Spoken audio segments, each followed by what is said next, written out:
কিন্তু আমি যখন বিডিআর কিলিংটা দেখলাম, সেটা তো রাস্তায় হয় নাই, সেটা পিলখানার ভিতর হয়েছে, একটা ক্যান্টনমেন্ট। কোথায় ছিলেন আপনারা? সেখানে অস্ত্র নিয়ে কারা ঢুকলো? যদি ভিতরের অস্ত্র দিয়ে করে থাকে, বের হইলো কিভাবে? নিরাপত্তার প্রশ্ন বলছেন আপনি, তো নিরাপত্তার প্রশ্ন বলছেন। নিরাপত্তার প্রশ্ন, 57টা অফিসার মারা গেল ক্যান্টনমেন্টের ভিতরে। আপনি যদি আপনার নিজের নিরাপত্তা দিতে না পারেন, আপনি রাষ্ট্রের নিরাপত্তা কি দিবেন? It's a question mark. 2 নম্বর, অনেক সেনা অফিসারের প্রবেশ নিষেধ ক্যান্টনমেন্টের ভিতরে। অনেক অনেক সেনা অফিসার কিন্তু রিটায়ার্ড, কিন্তু প্রবেশ নিষেধ। কেন নিষেধ করছেন? ক্যান্টনমেন্টের কাছে প্রশ্ন করলে তারা বলবে নিরাপত্তার প্রশ্নে। বাট 57 জন অফিসার মারার দৃষ্টান্ত আমি ভুলব না। এটার ব্যাখ্যা কি? তার তো ক্যান্টনমেন্টের ভিতরে মারা গেছে। 2 নম্বর আসেন, এই ঘটনাটা ঘটছে বেশ কিছুদিন আগে। কতদিন আগে তা আমি জানি না। বডি অন ক্যামেরা কার ছিল? শুধুমাত্র ওখানে সেনা অফিসারদের, অফিসার না, যারা গেটে ডিউটি করে তাদের ছবিটা কিন্তু এমপি ওকে, সেখানে তাদের ক্যামেরায় ধারণ করছে। আমি নিশ্চিত করে বলতে পারি ক্যান্টনমেন্টের অন্তত 50-100 গজের দূর থেকে কেউ মোবাইল দিয়েও ছবি তুলতে পারবে না। It is so secured. তাহলে বডি অন ক্যামেরায় সেইটা বের হয়ে গেল কেমনে? এটা জুলকার নায়েক সাহেবের, আমরা ফেসবুকে দেখছি, উনি নাকি এটাকে আপলোড করছেন প্রথম। উনি পেলেন কিভাবে? তাহলে সিক্রেসি আপনি রাখতেছেন না, প্রাইভেসি, সিকিউরিটি, এটা তখন থেকে বেরোইছে। আমি যে নিরাপত্তার দোহাই বারবার দিতেছি, আমার দেশের আভ্যন্তরীণ নিরাপত্তা রাখার দায়িত্ব এই সেনাবাহিনীর। 57 অফিসার তো বললামই। ইন এডিশন আয়নাগর, মেজর সিনার বুকে তাজা গুলি মারছে পুলিশ। এটা কিন্তু আপনার আভ্যন্তরীণ সার্বভৌমত্বের ভিতরে পড়ে। গত 16 বছরে কী হয়েছে আমরা জানি। সেনাবাহিনী যে শুধু বলেন নিরাপত্তা, এই স্নাইপার দিয়ে গুলি করছে হেলিকপ্টার দিয়ে জুলাইতে। তো আপনি তো আমার দেশের মানুষ মারার জন্য না, সেনাবাহিনী একমাত্র বহিঃশত্রু দ্বারা আক্রমণ হইলে, আবার যদি রাষ্ট্রের এমন কোনো রাষ্ট্রদ্রোহী হয় যাকে কোনোভাবে নিয়ন্ত্রণ করা যাচ্ছে না, সেক্ষেত্রে তারা মারতে পারে। আর হলো বহিঃশত্রু যদি আমাকে আক্রমণ করে, 2টা জায়গায় মৃত্যুর জন্য they are permitted, otherwise not in no way. আপনি আপনার দেশের লোক মারতে পারবেন না। আমি দেশের আভ্যন্তরীণ সার্বভৌমত্বের কথা বলছি। তারপর আসেন, কতগুলো জিনিস মিলে যায়। আপনি এখন এই মুহূর্তে, ঘটনাটা অন্তত 2 সপ্তাহ আগের, কেউ বলে 1 মাস আগের, ঠিক আছে, এখন পাবলিশড হইল কেন? এখন এই মুহূর্তে প্রকাশ হইল কেন? 2-3 দিন 4 দিন আগে একটা আলতাফ সাহেব, ওনাদের বিএনপির লোকই, সে বলছে বিএনপির প্রার্থী চুজ করছে কারা। সেখানে সে ডিজিএফআইর নাম বলছে, এনএসআইর নাম বলছে, পুলিশদের নাম বলছে, এরা চুজ করে দিয়েছে প্রার্থী। তো এই যে চুজ করার সাথে আপনি যেগুলো মিলান, এবং এই মুহূর্তে এটা দেওয়া মানে কি? এই মুহূর্তে এটা পাবলিশ করা মানে কি? জামাতের পক্ষে কাজ করা, যে জামাতের ভোট বাড়বে, জামাতের পক্ষে কাজ করা যদি হয়, তাহলে এই পক্ষপাতিত্ব কেন করবে? আমি কি বুঝাইতে পারছি? আমি আবারও বলছি, এটা কি জামাতের পক্ষে করা, যে জামাতের ভোট বাড়বে, নাকি জামাতের মাধ্যমে সিক্রেসি, মানে জামাতের ঘটনাকে কেন্দ্র করে আমার সিক্রেসি, প্রাইভেসি যে বাইর হয়ে গেল, সব কিছু মিলে যদি জামাতকে দায়ী করে, জামাত কি ভোট বেশি পাবে? যদি ভোট বেশি পায় সেজন্য করে থাকলেও তো জামাতকে ফেভার করছেন আপনি। কি রাইট আছে তাইলে তার এই? আর বডি অন ক্যামেরায় তাহলে তো অনেক কিছুই থাকতে পারে, শুধু কি এইটুক? নাকি এই যে যে আপনার এই যে জিনিসটা যদি জামাতের বিরুদ্ধে যায়, কথার পক্ষে গেলে তো সেটাও পক্ষপাতিত্ব, বিরুদ্ধে যদি যায় তাও তো অন্য কারো পক্ষপাতিত্ব। So it's a question mark. G, hacking নিয়ে যে আলোচনা চলছে, আমরা দেখলাম যে গতকালকেও একটি অভিযোগ করা হয়েছে যে আবারও সাইবার অ্যাটাক করা হয়েছে। এরপরে অভিযান চালানো হয়েছে, একজন কর্মকর্তাকে আটক করা হয়েছে। আপনার কাছে কি মনে হয় আসলে এই সাইবার অ্যাটাকের বিষয়টি? না, দেখেন, সাইবার অ্যাটাক, আমি আর একটা পয়েন্ট বলি। ধরেন পিলখানা হত্যাকাণ্ড, এটাতে পলিটিক্স ছিল। এই হত্যাকাণ্ড প্ল্যান্ড হত্যাকাণ্ড। কারণ তখন এর আগে সব মানে অফিসারদেরকে ওখানে ক্লোজ করা হয়েছে ট্রেনিংয়ের নামে করে, প্ল্যান করে এটাকে তাদেরকে হত্যা করা হয়েছে। এই হত্যায় তখন মইনুল আহমেদ আর্মি চিফ ছিল, মইনুল ফখরুদ্দিনের সরকার। এটা শেখ হাসিনা এটা তাদেরকে আর্মি এটা হ্যান্ডেল করতে চাইছে, পারমিশন দেওয়া হয় নাই। এবং আর্মি ডিসিপ্লিন ফোর্স, এটা আপনারা জানেন যে প্রধানমন্ত্রী প্রেসিডেন্টের অধীনে থাকে, তাদের হুকুমের বাইরেও যেতে পারেন না। আবার সিনিয়র অফিসারের হুকুমের জুনিয়র অফিসার বাইরে যেতে পারে না। তো এরকম ডিসিপ্লিনের কারণে, যেমন ধরেন আমার নিকটজন আপনার আর্মিতে ছিল, আর্টিলারিতে, সে তো বলছে ক্যান্টনমেন্ট থেকে ওটাকে কুইল করা সম্ভব ছিল, কারণ আর্টিলারির রেঞ্জ হলো 25 কিলোমিটার, ক্যান্টনমেন্ট থেকে অত দূর না। কিন্তু এটা ইচ্ছে করে, পাগলের মতো বলছে এটা ইচ্ছে করে হত্যা করা হয়েছে। হ্যাঁ, তো এটার তো বিচার হচ্ছে, এখন দেখা যাক কোন জায়গা দিয়ে দাঁড়ায়। তো এখন আমি এই জন্য আপনি ধরেন এই যে সাইবার অ্যাটাক যেটা বললেন কি হ্যাক করা আমি যেটা দেখেছি যে ওখানে একজন সহকারী কি অপারেটর নাকি তাকে এই টিমের ভিতরে অন্তর্ভুক্ত করা হয়েছে এবং আমি দেখলাম যে আজকেও দেখলাম যে তারা বলা হলো যে এসবি এটার ইনভেস্টিগেশনের দায়িত্ব নিয়েছে, তারা এটা ইনভেস্টিগেট করতেছে, এখনও তাকে গ্রেপ্তার দেখানো হয়নি, তবে তার সংশ্লিষ্টতা পেলে তাকে গ্রেপ্তার তো করা হবেই, এটা হোক, এটা সত্য উদ্ঘাটন করা হোক, এটা তো আমরাও চাই, সবাই চাই। তবে শেষ পর্যন্ত যেটা লাস্ট যে কমেন্ট করছে সম্ভবত এটা হ্যাক হয়নি, এই কমেন্ট কিন্তু করেছে। হ্যাঁ, তো আমার কথা হচ্ছে এটা নিরপেক্ষ তদন্ত হওয়া উচিত, কারণ রাষ্ট্রপতি ভবন থেকে যদি তার ইমেল আইডি ব্যবহার করে এটা করা যায়, এবং এও বলছে এক্সপার্টরা ইমেল আইডি করে কোনো আপনার এক্স হ্যান্ডেল হ্যাক করা যায় না, এটাও বলা হয়েছে। তো এটা তদন্ত বোঝা যাবে। তা আমার বক্তব্য হচ্ছে যে যখন এটা ওনার একদম ধরেন তারেক রহমান, ধরেন জামাতের আমির এনারা তো এইসব বিশিষ্টজন, ব্যবসায়ী হোক, চাকরিজীবী হোক, বড় বড় অফিসার তো নিজে মোবাইল হ্যান্ডেল করে না, নিজে অ্যাকাউন্ট হ্যান্ডেল করে না, তার পিএস করে, এপিএস করে, অমক টমক। ধরেন কোনো অ্যাকাউন্ট যদি হ্যাক হয় সাথে সাথে সিগন্যাল আসে, আপনি ওটা ক্লোজ করে দেন। আপনি 9 ঘন্টা পরে কেন ক্লোজ করলেন? আবার সারা গভীর রাতে যা কেস করলেন কেন? ওইটা ক্লোজ করলেন না 9 ঘন্টা পরে, আবার ওইটা শেয়ার দিছে আপনার জামাতের এক নেতা, ওটাকে শেয়ার করে সরাই দিছে। তো এই জন্য আমি বলছি যে এইটা এত সেন্সিটিভ, এটা আমি মনে করি নিরপেক্ষ তদন্ত হওয়া উচিত। যেহেতু রাষ্ট্রপতি ভবন থেকে এটা হয়েছে, আমি বলবো যে তার একজন অফিসারের মোবাইল ডেটা ইউজ করে এটা হয়েছে, সুতরাং এটা তদন্ত করে এটা জনসম্পর্কে উচিত, কারণ এটা তো রাজনৈতিক অঙ্গনেও আমাদের ইলেকশনেও এখন এটা ইনফ্লুয়েন্স করতেছে, তো সুতরাং এটা তদন্ত হওয়া উচিত। আমার কাছে এখনো পরিষ্কার না এটা কি। আজিজ ভাই, আপনার কাছে আসবো আমি। রাজ্জাকি ভাই, আসলে এইটা নিয়ে সন্দেহ প্রকাশ করা হচ্ছে কেন? বিএনপির পক্ষ থেকে সরাসরি বলা হচ্ছে যে নারীদের বিষয়ে যে মন্তব্য করা হয়েছে সেটি নিয়ে এক ধরনের রাজনৈতিক বক্তব্য আমরা শুনছি। আপনি কিভাবে দেখেন আসলে বিষয়টি? আমার কাছে যেটা মনে হয়, শুনেন, এগুলো হাইপোথিসিস, অনুমান করতে বলতে পারবো না হ্যাক হয় কেমনে। যেমন আমার নিজের একটা ফেসবুক হ্যাক হয়েছিল, হ্যাক না মানে এটা কি বলে, হ্যাঁ হ্যাক মানে ফেসবুক হ্যাক হয়ে গেছিলো। যাই হোক, আমি কমপ্লেন করছিলাম ডিবির কাছে। পরে আমি বলছি যে তাহলে আপনি ভাই আমার এটা ডিলিট করে ফেলান, আর যদি রিকভার করতে না পারেন ডিলিট করে ফেলেন। এটা টেকনোলজি আমি জানি না, সুতরাং অবান্তর আমি বলবো না, যেটা বুঝি না সেটা বলবো না। বাট এই হ্যাকিং হয়ে অনুমোদন স্টেটমেন্ট দিতে পারে, বক্তব্য ঢুকাই দিতে পারে। এটা আমার বাসার থেকে বলছিল অশালীন মহিলাদের ছবি যাচ্ছে আমার ইয়েতে। আমি কমপ্লেন করছি, আমি প্রথম বলছি, গাড়িতে বসেই বলছি যে আমার এই চ্যানেলটা হ্যাক হয়েছে, সুতরাং এই ফেসবুক হ্যাক হয়েছে, সুতরাং আপনারা মেহরবানি করে এটা ফলো করবেন না, আর যদি কেউ এটা করে থাকেন আমি আইনের আশ্রয় চাচ্ছি, মানে আইন প্রিকশন, এইভাবে আমি ঘোষণা করে দিচ্ছি। সেটা আছে বোধহয়, এখন হয়তো ফেসবুকে পাবো আমি। ওটা আমার সেফটির জন্য আমি করে রাখছি, বাট ইনফ্যাক্ট টেকনোলজি আমি বুঝি না, গেল এক। দ্বিতীয় আসেন, ধরেন জামাতের আমিরের এই বক্তব্য আসছে, আমার হ্যাকিং ট্যাকিং মেইন হলো তার বক্তব্যটা, এটি তো আলোচিত। উনি নারীকুলকে জঘন্য ভাষা একটা শব্দ প্রয়োগ করছেন। আপনি যদি নর্মাল করে চিন্তা করেন, এটার পর কিন্তু রাস্তায় মিছিল হয়েছে, মিছিলে যারা গেছে, আন্দোলন এমন হয়েছে যে আমির সম্পর্কে 2 গালে মারো, ঝাড়ু মিছিল ইত্যাদি ইত্যাদি হয়েছে। এটা to some extent character assassination. If it is fact, তাহলে তো জঘন্য অপরাধ। এখন প্রশ্ন হচ্ছে, যারা মাঠে নামছে তারা কারা? তারা জামাত ঘরানার লোক তো না, জামাত বিরোধী শিবিরের লোক। তো জামাত বিরোধী শিবিরের লোক তো সবসময় জামাত বিরোধী, সে তো এই ঘটনা না ঘটলেও ভোট দিত না। যে মহিলাগুলো নামছে তারাও খুব স্মার্ট ড্রেস পরা, মানে যে সমস্ত কথা আছে যে এই জামাতে এই সমস্ত পোশাকের বিরোধিতা করবেন ক্ষমতায় গেলে, সেরকম পোশাক পরাও তারা ছিল। তো তারা তো জামাতকে কখনোই ভোট দিবে না, ওই স্টেটমেন্ট না বাইরেলেও ভোট দিত না। কথাটা বোঝার চেষ্টা করেন। তাহলে তারা যদি না করে তাতে কি আসে যায়? আর আপনি যদি নর্মাল কোর্সে চিন্তা করেন, 5ই আগস্টের পর থেকে এই ঘটনাটা প্রকাশ পাওয়ার আগ পর্যন্ত, পূর্ব পর্যন্ত আমরা জামাতের আমিরের নানান বক্তব্য আমরা দেখছি, নানান জায়গায় নানান বক্তব্য আমরা দেখছি।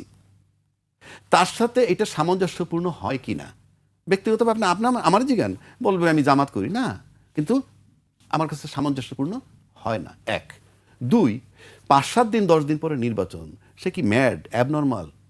সে এই স্টেটমেন্টটা দিবে, এতে কি তার ভোট বাড়বে? এইটুক কি সে বোঝে না? আমি তর্কের খাতিরে বলতেছি, আর কিছু না হোক, এইটুক বোঝে না? এটা করলে যখন ভোট কমবে তাহলে কি এটা তার করার কথা? আপনি ধরতে পারেন বা না পারেন সেটা অন্য কথা, কিন্তু এটা করলে তার ভোট কমবে, এটা কি তার করার কথা? 3 নম্বর, জামাত ঘরনার যারা লোক এই যে 40 লক্ষ বোরকা বানাইছে, আরে ভাই বুদ্ধি যদি থাকতো 40 লক্ষ বোরকা পরাইয়া কিছু পুরুষ লোকই মাসনে নামাই দিতেন, সামনে কিছু মহিলা থাকতো, তারা বলতো আমরা জামাতের ভোটার, জামাতকে ফলো করতাম, জামাতকে বিশ্বাস করতাম, কিন্তু জামাতের আমির যে ঘটনাটা বলছে, যে ভাষা, আমরা আর তাকে মানুষ বুঝতো হ্যাঁ এতজন বোরকা পইরা নামছে তাইলে না। তো আপনি কতগুলো জিনিস তো ভাই আমি বলছি না যে মানে এটা সামঞ্জস্য থাকতে হবে। তারপরে ধরেন এটাকে আপনি যদি বারবার ক্যাশ করতে যান, এটা আপনি এস্টাবলিশ করতে, উনি বলছেন, উনি এই সব কিছু অর্থ কি দাঁড়ায় জানেন? তাকে ভয় পাওয়া, জামাতকে ভয় পাওয়া। কারণ কথিত মতে পিছনের জ্যোতির জরিপ, তাতে দুইটা দলের মধ্যে যে প্রতিদ্বন্দ্বিতা, তাতে এক দলের 30-35% ভোট আছে। জামায়াতকে কি বিএনপি ভয় পাচ্ছে? আমি বলতেছি এক দলের আছে 30-35% ভোট, আর এক দলের আছে 7-8-10%। তর্কের খাতিরে ধরে নিলাম, কিছু বলে ইনক্রিজ হয়েছে, না হয় 15% হয়েছে, সব মিললে ভালো 15%। একটি জরিপ আছে সেটি আমি উল্লেখ করবো বলেন। আপনার কাছে, কিন্তু আপনি বলছেন যে ভয় পায় বিএনপি, কি জামায়াতকে ভয় তো পায়? ভয় না পেলে আপনি কোথায় তাদের সাথে, তাদের বক্তব্য তো আমি, পার্থক্য তো আসমান জমিন। তাদের ভোটের ব্যবধান বা জরিপের যে রেজাল্ট, মানুষ যেটা চিন্তা করে, তাতে আসমান জমিন পার্থক্য। এরপর এও শুনি আবার আওয়ামী লীগও নাকি তাদেরকে ভোট দিবে। এই সব কিছু মিলিয়ে যদি আপনি হিসাব করেন, তারপরে এইটা বলা অবান্তর না। তার মানে হয়তো তারা মাঠে আর এক রকম দেখতে পাচ্ছে রেজাল্ট, তাই বলা, এবং ভয় পায়, কেয়ারিং। তা নাহলে আমি যদি এরকম বড় দলের হইতাম, আমি তো অন্তত বলতাম না, কারণ আমার নিজের 35% ভোট আছে। আরও যদি ভোট কিছু বাড়ে, আওয়ামী লীগও যদি মানে ভোট দেয়, জামাত কি রে ভাই, কোনো আইটেমই না, কোনো ইস্যুই না। অথচ আমি ভীত না হইলে আমি কেন এটা নিয়ে ভাবে বলছি? আর যারা মাঠে নামছে তারা কেউ কোশ্চিন কালো জামাতকে ভোট দিবে না। এখনো বলছি, জামাতের বোরকা পইরা, বোরকা ইয়ে দাড়ি টুপি মিলে যদি কয়েক লক্ষ লোক নেমে বলতো, তাহলে হ্যাঁ ইয়েস আমরা জামাত করতাম, এখন করি না এই কারণে। সেটা তো আমরা পাইনি। যারা নামছে মাঠে তারা কখন, সবচেয়ে বড় ম্যাপটার কোনটা হয়েছে, এটা এক ধরনের ক্ষতি হয়েছে আমি মনে করি, যে এইটার নিয়ম যখন মিছিল নামলো, তারপরে কিন্তু ছাত্র শিবির নেমে গেল মাঠে এবং ব্যাপকভাবে নামছে। এই যে নামছে, তারা উঠবে কি না সেটা একটা বিষয়। কারণ তাদের বক্তব্য হলো যে আমার জামাতের আমিরকে নিয়ে, জামাতের আমির সাহেবের ক্যারেক্টার অ্যাসাসিনেট করছে, এটা তাদের বক্তব্য। তারা মাঠে নামছে, এবং তাদের মাঠে নামার ফোর্সটা কিন্তু আগে যারা নামছে তাদের চেয়ে তাদের বেশি ছাড়া কম না। জি, রাজাকি ভাই, আমি আপনার কাছে আসবো, আবার আমি আজিজ ভাইয়ের কাছে আসতে চাই, যেটি আপনি শুনছিলেন। আমি আপনার কাছে যাওয়ার আগে আমি আজকে একটি জরিপ প্রকাশিত হয়েছে। আমরা জানি যে ভোটের আগেই বিভিন্ন সংস্থার পক্ষ থেকে জরিপ করা হয়, সেটি সত্য মিথ্যা সেটি আসলে নিয়ে প্রশ্ন থাকে সবসময়, সব জরিপে, সব দেশেই।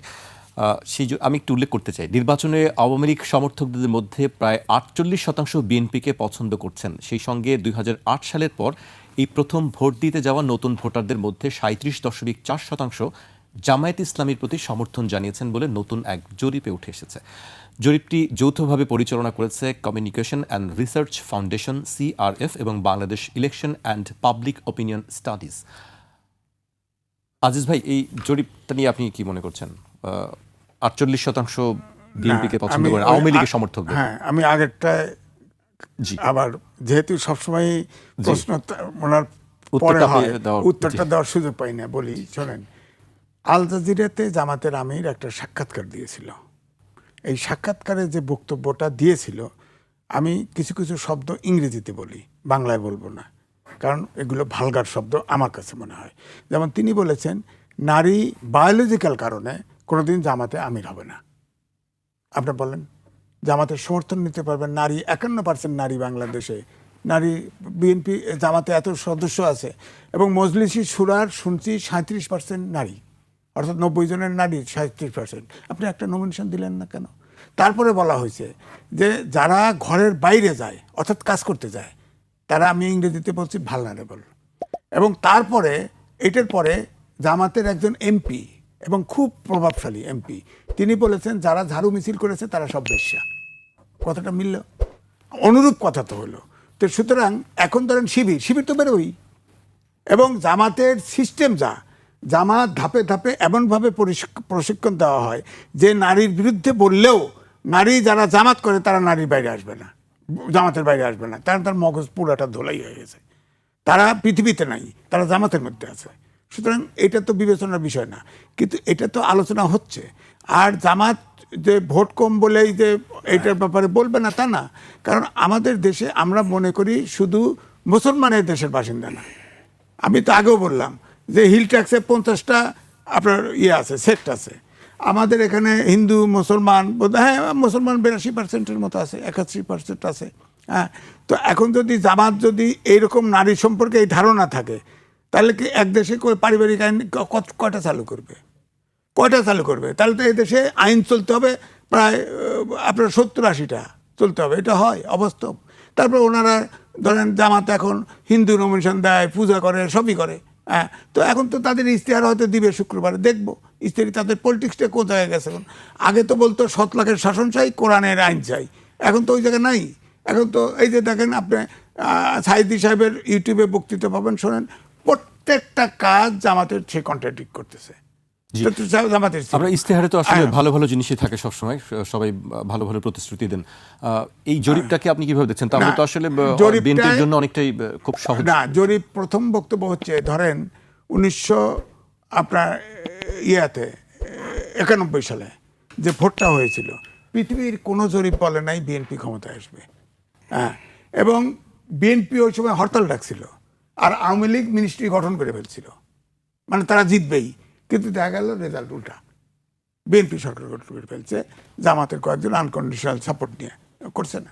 তো এখন এই জন্য জরিপ সবসময় সত্য হয় এটা আমি মনে করি না। তবে বর্তমান যে পারসেপশন, আমার যে অনুমান, জামাতের যে তাফালিক এই ক্যান্টনমেন্ট পর্যন্ত যেখানে পাচ্ছে সেখানে উদ্দাত্ত আচরণ, তাতে করে তো যারা জামাতের বিপক্ষে আছে সব তো একদিকে চলে যাবে, এটা ঠিক চলে যাবে। এবং আওয়ামী লীগ তো এখন যে পরিস্থিতি, জামাত তো অন্ধকারের ভিতরে সরিয়ে আইনে না কই আছে, ধাপে ধাপে বাস্তবায়ন করবে। আরে কোরআন নাজিল হয়েছে ধাপে ধাপে, এটা ঠিক, কিন্তু শেষ পর্যন্ত বলছে যে কমপ্লিট কোড অফ লাইফ। এখানে তো জামাত তো ধাপে ধাপে পারবে না। জামাতের আমির সেক্রেটারি জেনারেল আগেও বলছিল যে কোরআন আল্লাহ তৌফিক দিয়েছে, কোরআনের আইন আমাদের বদলানোর, এখন বদলাইতেছে।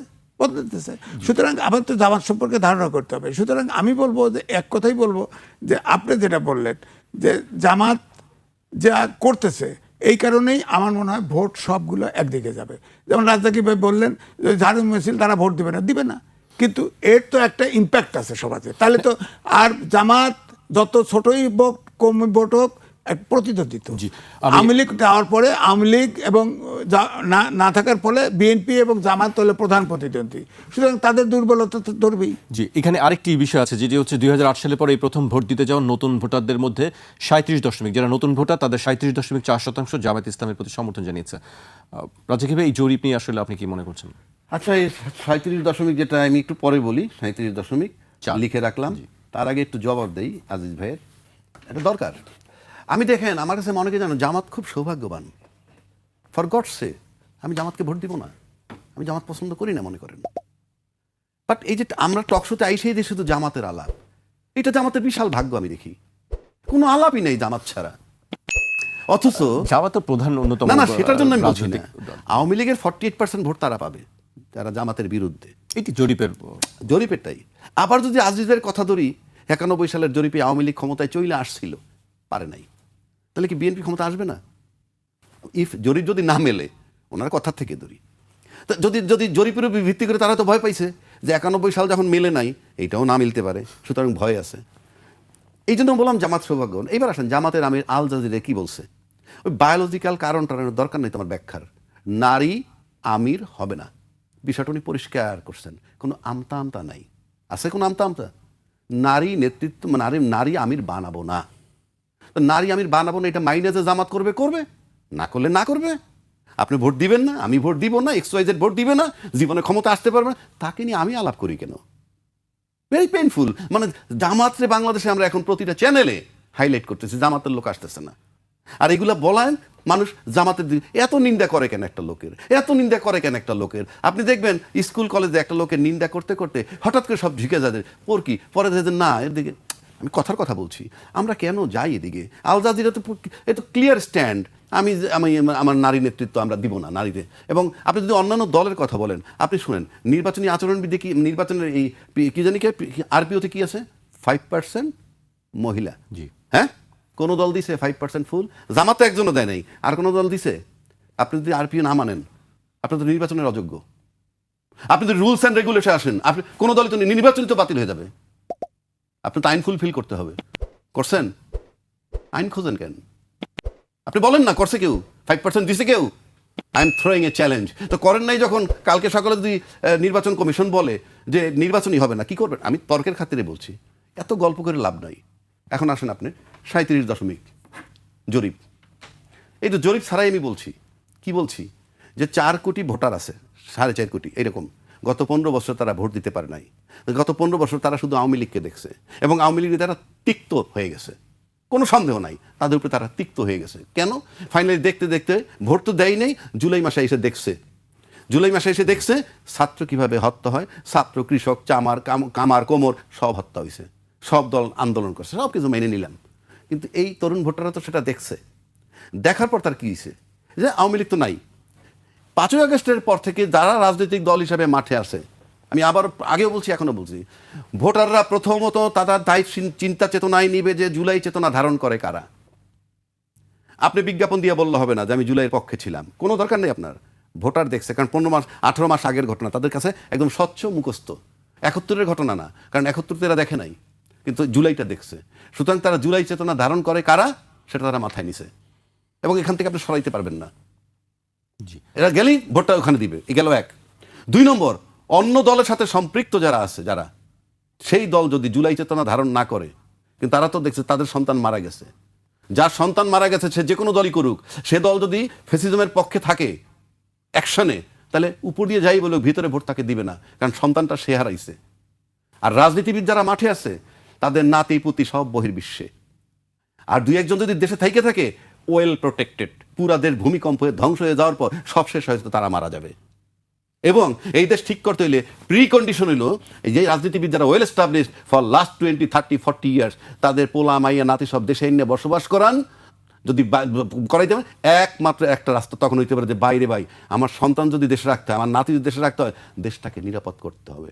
আপনারা এখানে বসে দেশের নিরাপত্তা নিয়ে কেউ ভাবে না, আমি বলে দিতে পারি 53 বছর আমি দেখছি, 53 বছর না দেখলেও 90 সাল থেকে পুরা মুখস্থ আমার। এই দেশের নিরাপত্তা নিয়ে অ্যাটলিস্ট রাজনীতিবিদরা ভাবেন না, কারণ তাদের সন্তান নাতি এই দেশে থাকেন না। এবং এই দেশের যুব সম্প্রদায় যারা মাথা জায়গায় উঁচু করে উঠছে, তাদের সন্তানরা, যাদের রাজনীতিবিদের সন্তানরা মাথা উঁচু করছে বহির্বিশ্বে, এবং আর এখানে যারা উঁচু করে ওঠে তারা চিন্তা করতেছে যে এইটা যদি জেগে যায় আমাদের অস্তিত্ব থাকবে, এবং সেটা দমানের একটা পায় তারা চলছে। সেটা ফ্রম ডে ওয়ান আমরা দেখছি, আমরা তরুণ সমাজকে সাপোর্ট করিনি।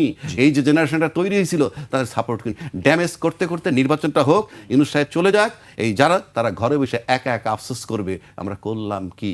একটা জেনারেশন জাগছিল, একটা নতুন জেনারেশন এবং একটা নতুন দল, একটা নতুন আন্দোলন, এটাকে আমাদের অ্যাকসেপ্ট করা উচিত ছিল আন্তরিকভাবে। জি, আমি আজিজ ভাইয়ের কাছে খুব সংক্ষেপে একটি বিষয় জানতে চাই। আমরা আপনার দুজনেই আল জাজিরার রিপোর্ট নিয়ে কথা বলছিলেন, আমরা গার্ডিয়ানের একটি প্রতিবেদন দেখেছি। সেই প্রতিবেদনে বলা হচ্ছে ভারতে বসে বাংলাদেশের রাজনীতিতে ফেরার ছক কষছে নির্বাসিত আওয়ামী লীগের সদস্যরা। খুব সংক্ষেপে 1 মিনিটে যদি আমাকে একটু বলেন যে বিষয়টি।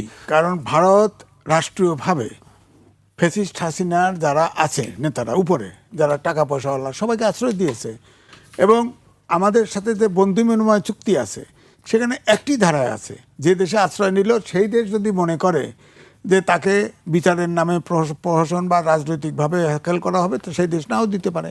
সেই কারণে, এবং এছাড়াও আমাদের সাথে সম্পর্ক বরাবরই টানাপোড়েন চলছে। কিন্তু রাজনীতিতে ফিরবে কিভাবে, সেই পরিকল্পনা, অভ্যুত্থানের শক্তি যেভাবে টানা হেঁচড়া শুরু করছে, অভ্যুত্থানের শক্তি এই নির্বাচনের এর বাইরে কেউ নাই। তাদের ভিতরে তো একটা দরকার ছিল অন্ততপক্ষে গ্রহণযোগ্য একটা নির্বাচন করার জন্য। যদি সেটা না হয় সেই ফকর দিয়ে তো পরিষ্কার যে অভ্যুত্থানের শক্তির মধ্যে ফাঁক ফকর থাকার কারণে তারা সেই দিক দিয়ে ঢুকতে পারে। আমি রাজ্জাক ভাইয়ের কাছে খুব সংক্ষেপে একটু জানতে চাইব, শেষ করবো আমি। বিষয়টা সিম্পল। আপনি বললেন না আওয়ামী লীগ নাকি 48% ভোট দিতে চায়, যাদেরকে দিতে চায়, আওয়ামী লীগ যাদেরকে ভোট দিতে চায় তাদেরকেই ভোট দিবে। যারা আওয়ামী লীগ যদি মনে করে যে দলকে ভোট দিয়ে পাশ করে, যদি নির্বাচন হয়েই যাবে 12 তারিখ আমরা ধরে নিলাম, সেই রূপে যে নির্বাচনে যাদেরকে ভোট দিয়ে পাশ করাইলে আমাদের মাঠে ফেরাটা সহজ হবে, তাদেরকে তারা ভোট দিবে। আমার বিবেচনায় যদি আওয়ামী লীগ কাউকে ভোট দিবে না, তারপরেও নির্বাচন যদি হয়েই যায় তাহলে ওদেরকে আওয়ামী লীগ চাইবে, কিংবা আওয়ামী লীগ যাদের উপর নির্ভর করে তারা চাইবে যাতে আওয়ামী লীগ মাঠে ফেরত আসতে পারে।